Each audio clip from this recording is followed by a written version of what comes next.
Know what else September brought us besides my kids finally getting to go back to in-person learning? The new movie Cinderella that opened September 3rd in theaters and on Amazon Prime Video. Why does this movie excite me so? Well, because one of my most favorite actresses plays the evil stepmother, Broadway sensation Idina Menzel, who I first saw way, way back in her Tony-winning role of Elphaba, the Wicked Witch of the West, in the smash musical Wicked that I've seen like 8 times now. And who everyone who has a child or a grandchild is familiar with her voice at least, as Elsa in Disney's Oscar award-winning Frozen. Know what else is super exciting? She is here with us today.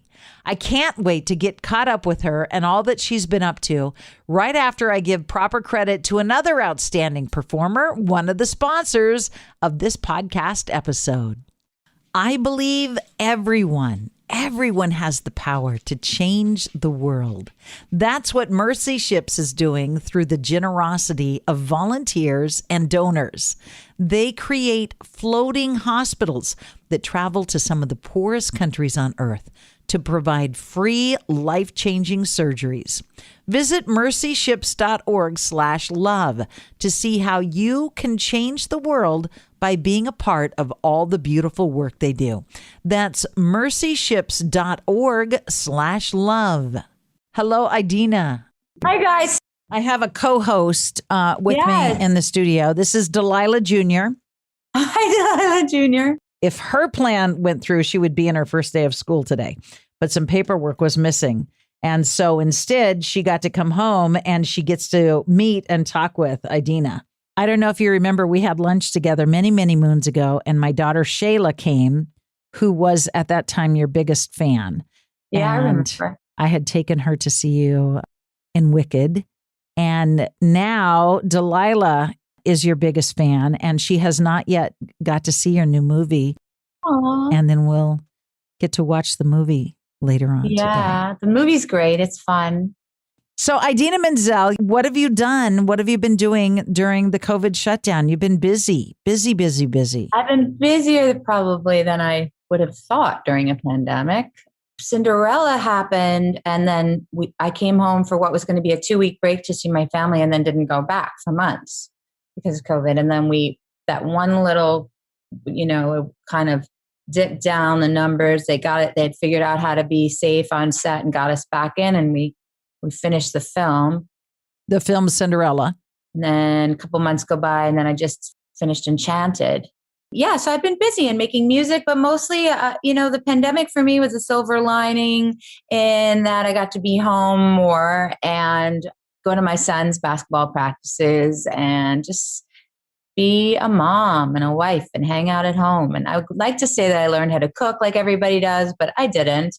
I did a few arts and crafts, and I found that I like decoupaging. I decoupaged a chair and some vases. I love decoupage. I ate the whole house and I Mod Podged. I went a little crazy. I love to cook. And maybe a month or two before the COVID shut down, 2 of my girlfriends taught me how to make sourdough bread.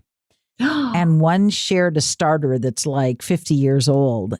So my girlfriends and I became the sourdough sisterhood.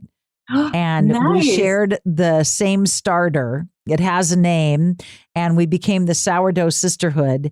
And we would send pictures to each other, where we put like herbs in it or herb butter in it, or Janie added, because my producer Janie is very health conscious. So she added all these healthy nuts and grains, and she only used whole wheat bread, and we would send pictures to each other.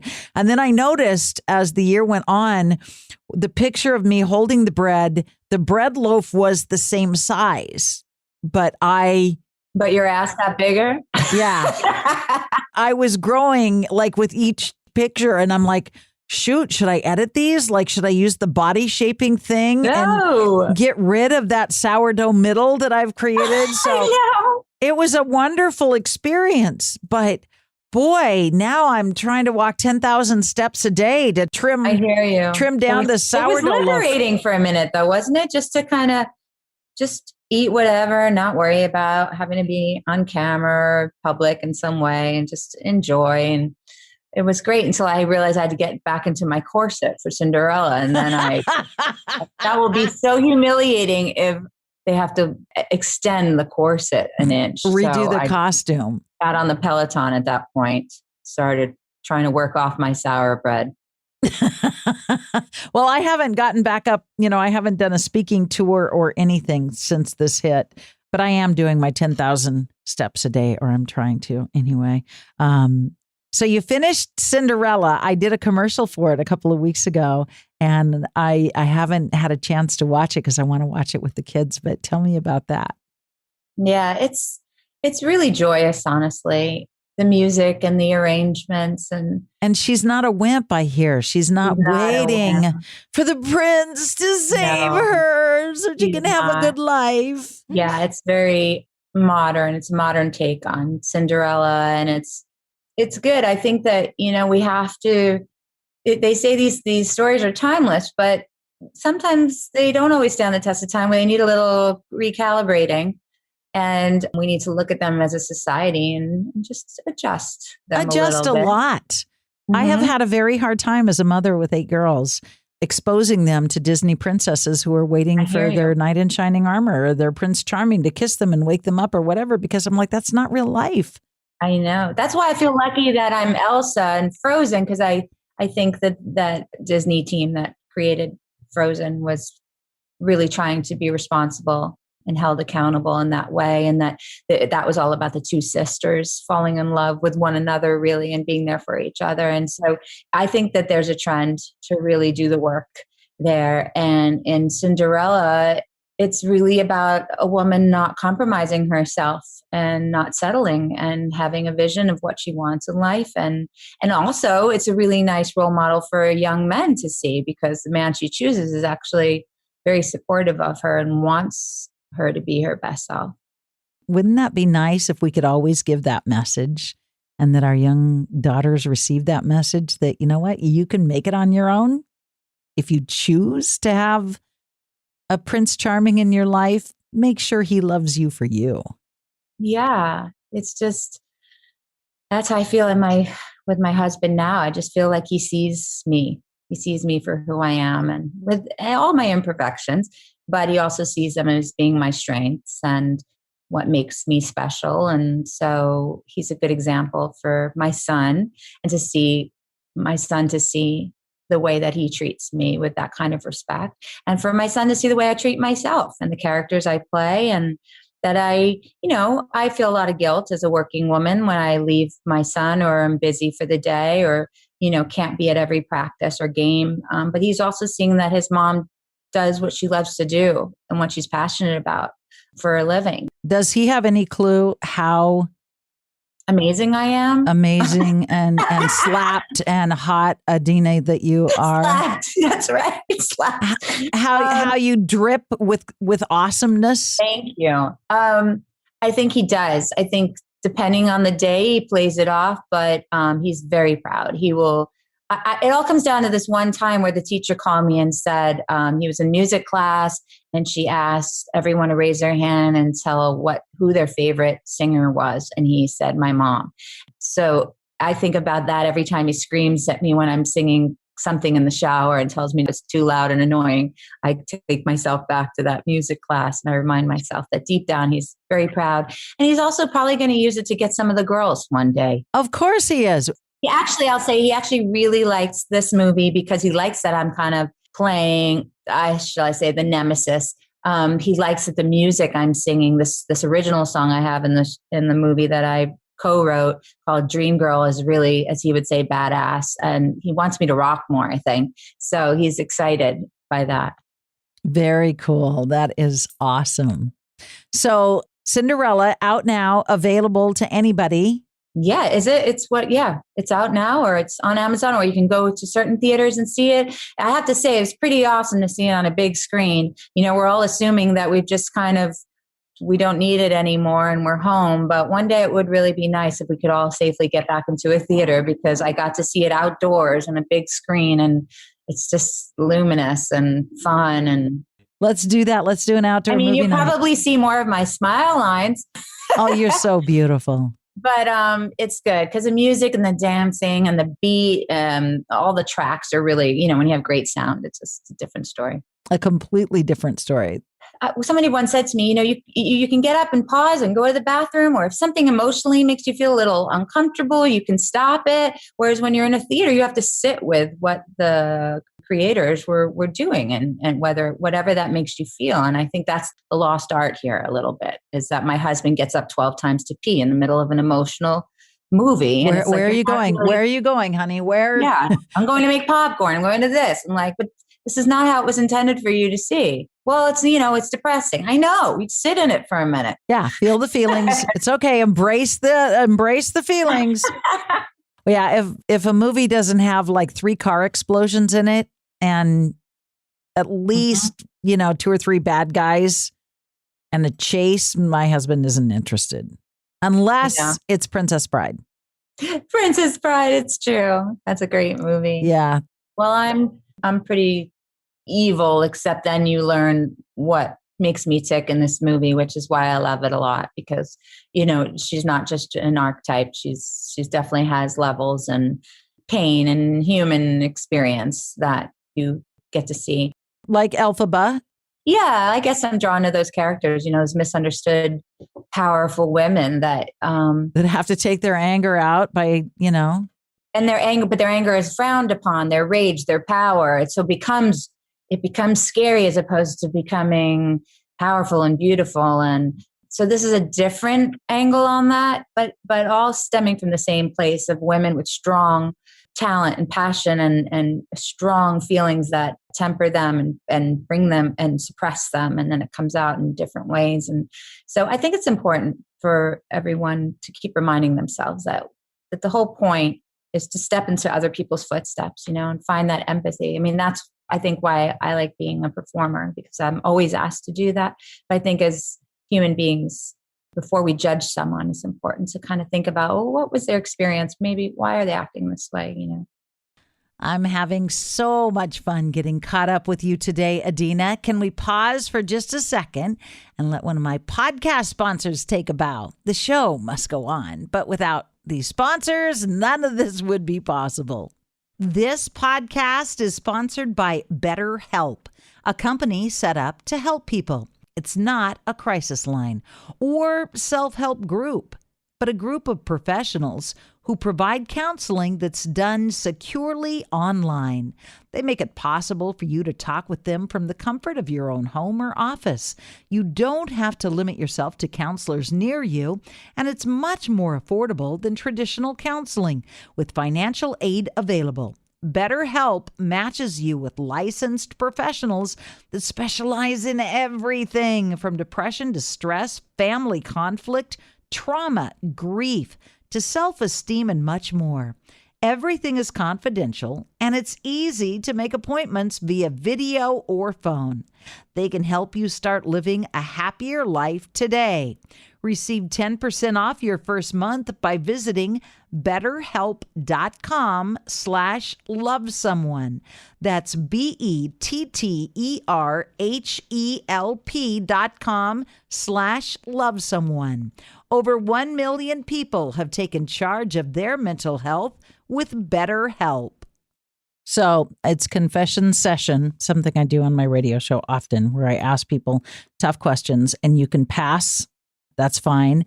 But I'm thinking of the 3 characters, the one you're describing in Cinderella, and certainly Frozen, your character, and as Elphaba in Wicked.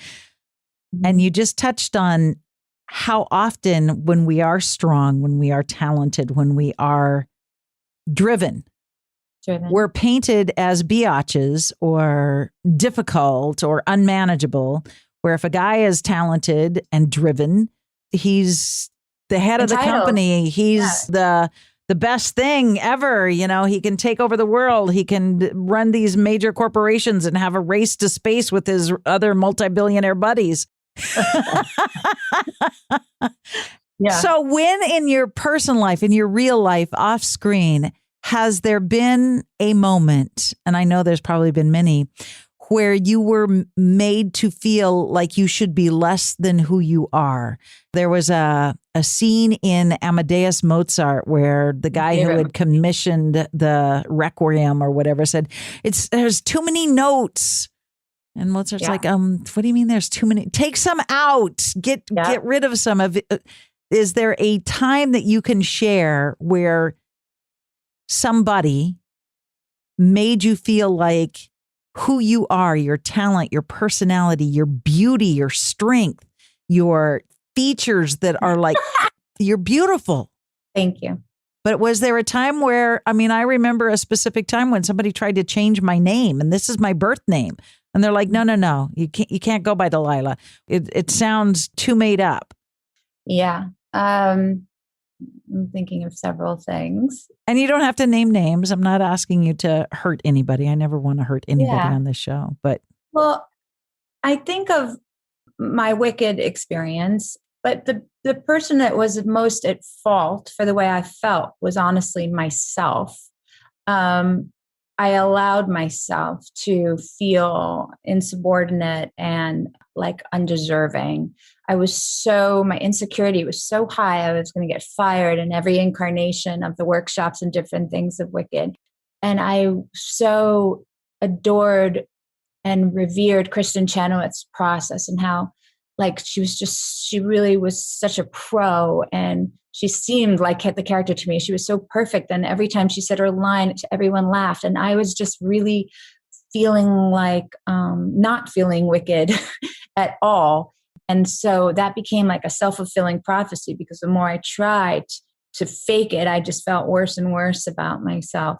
So this is one of those beautiful times where the character and the person were, art imitating life. And I remember there was one night where the director had said, like, step into your light. The show's called Wicked. Let's go. Let's be badass. You're holding back. And I don't like to say this because I want young people to really not copy other people and embrace what makes them unique. And yet I think there's a time to emulate the people that inspire us. And I had this moment when I was backstage and I said to myself, tonight I am going to pretend like I'm Glenn Close playing Elphaba. She would hold for applause. She would take a long bow. She would hold the notes longer. She would let the silences just linger. There would be no worrying about being too good or too talented or too powerful. And so that was the best show I ever had, because I said, no, you hold here. They're applauding. Don't go into the next song yet. Take that in, or lay into this line, and don't be afraid to be angry or powerful. This is who you are, and it's so that's always a weird example for me to talk about, because I want kids to really believe in what makes them unique. And yet sometimes we have to look to the women that we are inspired by for a little help sometimes, My mom was a very big, I'm 5'10", and she was 3 inches taller than me. Very big woman, but she looked like a model, she was beautiful. And she had a very big personality. And it wasn't until much later in life that I realized she had a lot of insecurities, a lot. But I didn't know that when I was a kid. And a lot of times, you were talking about what would Glenn Close do? And when I would be going into a situation and I would just be so anxious and a bundle of nerves, I would think about my mom and how she would walk into the principal's office and she would defend her daughter. Yeah. And my mom, the same. She was so beautiful. Everybody, till this day, she's 73. She looks like she's in her 50s. Everyone would say she would look like Farrah Fawcett when she'd come into school. She was so powerful on behalf of us, my sister and myself, and fight for us and loyal. And yet we would see her look in the mirror at herself and take herself down. Oh, I look fat. Oh, I don't like the way I look here.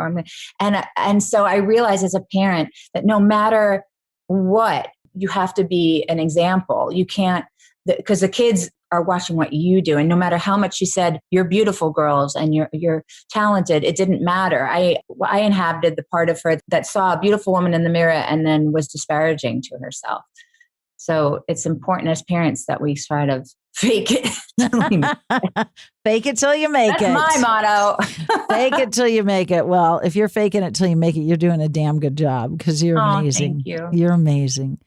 I love your voice. I mean, everybody knows your voice probably because of Frozen, but I had the pleasure of hearing your voice for the first time in Wicked, and then, of course, bought the album, and then, followed you. And there is a quality to your voice that is otherworldly, Oh, thanks, Delilah. like a power that blows me away. Oh, thank you. So thank you for I sharing appreciate that. your music with us all these years. Delilah, did you have anything that you wanted to say or ask? You're sitting here so nicely. In the movie Frozen, did Hans actually wanted to marry Anna just to take over Arendelle? What do you think about that? Was that upsetting for you? Was that upsetting, that ending?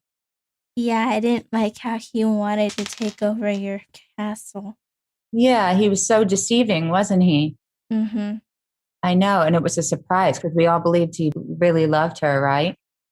I tend to think that characters are complicated and maybe he thought she was really wonderful, but he also wanted the power of taking over the castle. So I think it's left up to our interpretation. And is Anna the character who plays her? Is she your actual sister? Kristen Bell, she feels like a sister. No, she's my friend, and she's very much like Anna, and we treat each other like sisters. But I actually have a younger sister, my real sister. Her name is Cara. She's 3 years younger than me, and we're very similar in that way. She's more like Anna, and she's always, I'm like Elsa, making all of these songs and everybody paying attention to me and telling me I'm magical. And my younger sister's more quiet. She's smarter than me. She's more responsible than me. And she's a writer. And so she's had to learn growing up. It took her a long time to figure out what she wanted to do because I was always singing and taking the energy out of the room. And now she's this beautiful writer, and we've written this children's book together that hopefully I'll come on the show one day in like a year and talk to you about. I'll send it to you. But so my true real sister, her name is Cara, and we're very, very close. So here's a question. With your true real sister, if anybody had ever put a wall between you and said you couldn't go out that door, or she couldn't come in the door, I guess, Elsa had the choice to go out, but she was afraid of her power. Would that wall have ever kept you from your sister, from your family? No, unless I really thought I could hurt her, which is what I think Elsa believed. She really was told by her parents that she could hurt. I mean, she did hurt her sister when they were little. Right. She knocked her on the ground. So she was just terrified of really wounding the people around her. So no, nothing could keep me from being with my sister unless for some reason I thought that actual touch was going to really hurt her. That's so sad when you think of it like that. I know. I was talking to somebody yesterday when I was preparing for this interview, and I said, I really don't like that story at all because I just think that it's cruel. It's child abuse to have two sisters living in the same house with a wall between them and no contact. Horrible. Yeah. Yeah, that's like some sort of weird hell to be in. I know, but what about COVID? We've been locking our family members in other rooms in the house. We couldn't. Louie, you agree with me, Louie? That's my dog, Louie. What kind of dog? He's an Italian water dog. He looks kind of poodly, but they're called Lagotto Romagnolos. That's the pretentious name. They're bred to find truffles in Tuscany. It's like really tough stuff. And does he ever go truffle hunting? He digs a lot. Yeah, he digs. Yeah, sometimes I think we should get truffles and put him in the ground for him, just because he's always looking. Digging for something, for anything. Mm-hmm. Okay, so folks can find Cinderella. It is in some theaters. It is available on Amazon. You're working on a children's book. What else can they look forward to enjoying you in? Anything else in the works? Yeah, I'm working on some new musicals. Couple of things that are in their nascent stages.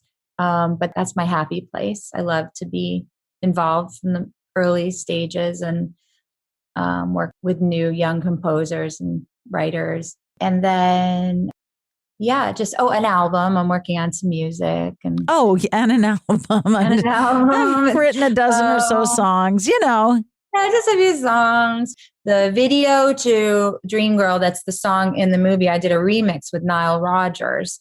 And it's really great. And I'm excited for everybody to see that. That'll come out with the soundtrack.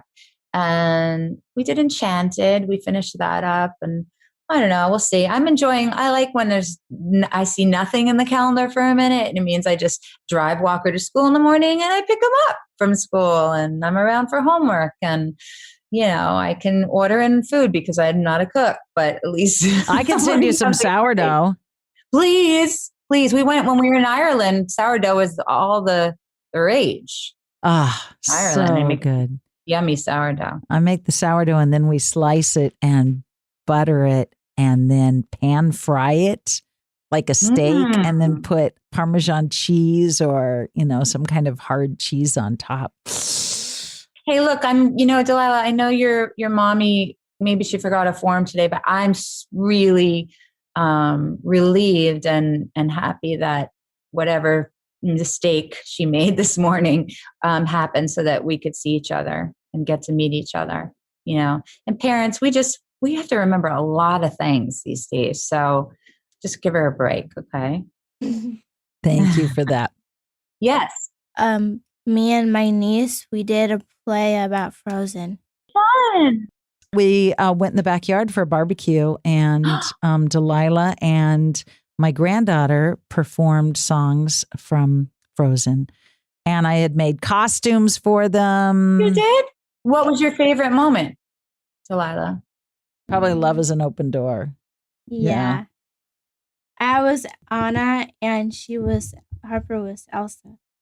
And did everyone applaud? How did that feel? It felt nice. Oh, good, right? Did you get nervous or no? Yeah. Yeah. What do you do when you're nervous?